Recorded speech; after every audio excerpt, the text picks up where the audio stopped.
안녕하세요. DK 메디컬 시스템과 함께하는 날씨와 건강입니다. 오늘은 연세 하나병원의 오규성 원장님 모시고 말씀을 나눠볼 텐데요.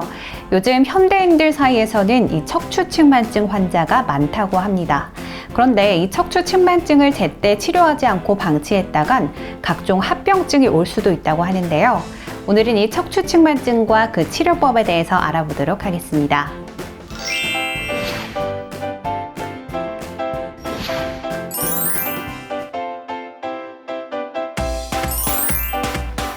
네, 대부분의 사람들은 이 척추측만증이 단순히 척추가 휘는 것이라고 생각을 하는데요.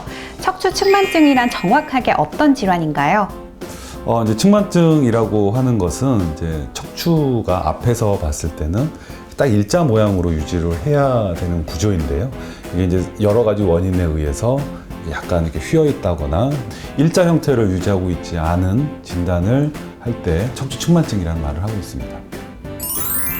네, 척추측만증은 단순히 척추가 좌우로 휘는 게 아닌 척추뼈의 회전을 동반한 3차원적 변형이라고 생각을 하시면 될 것 같습니다. 그렇다면 이 척추측만증의 원인은 무엇일까요?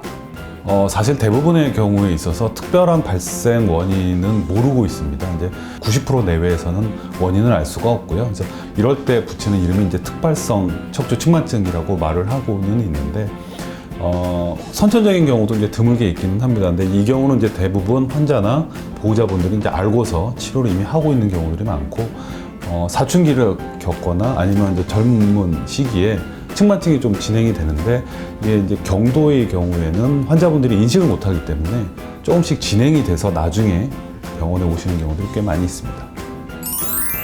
네, 척추측만증의 대부분의 원인은 정확하지 않은 것으로 밝혀져 있습니다. 그렇다면 이 척추측만증의 진단은 어떤 방식으로 이루어지나요?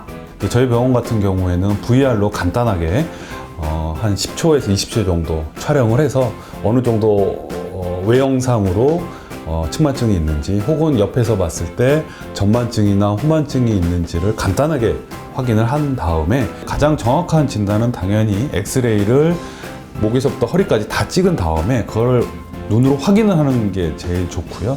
20도 이하는 경도라고 그러고 20에서 40도가 중도고 40도가 넘어가면 이제 심한 경우가 있기는 한데, 이 정도가 이제 심하면 눈으로만 봐도 알 수가 있기 때문에 이 정도 걱정해서 오시는 경우는 좀 드물고요. 대부분 20도 이내 좀 경한 경우에 오시는 경우들이 있는데, 어쨌든 정확한 검사는 간단하게 엑스레이를 찍어서 확인을 하는 것이 정답입니다. 네, 마지막으로 척추측만증의 치료법과 또 생활 속에서 예방할 수 있는 방법을 소개해 주시죠.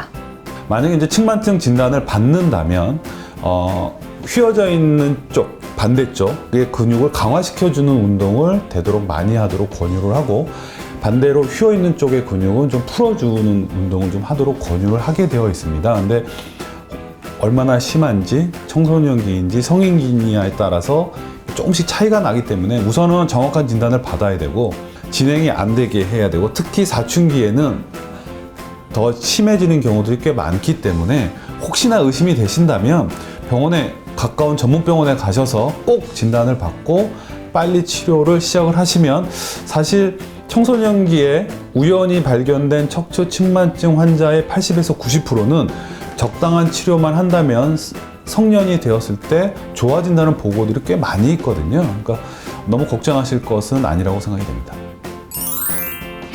네, 오늘은 연세 하나병원의 오규성 원장님 모시고 척추측만증에 대해서 알아봤는데요. 이 척추측만증은 예방이 비교적 어려운 편이지만 바른 자세와 적절한 운동, 그리고 조기 진단을 통해서 증상이 악화되는 것을 어느 정도는 막을 수 있다고 하니까요. 무엇보다 빠른 진단과 치료가 중요할 것 같습니다. 지금까지 날씨와 건강의 김단비였습니다.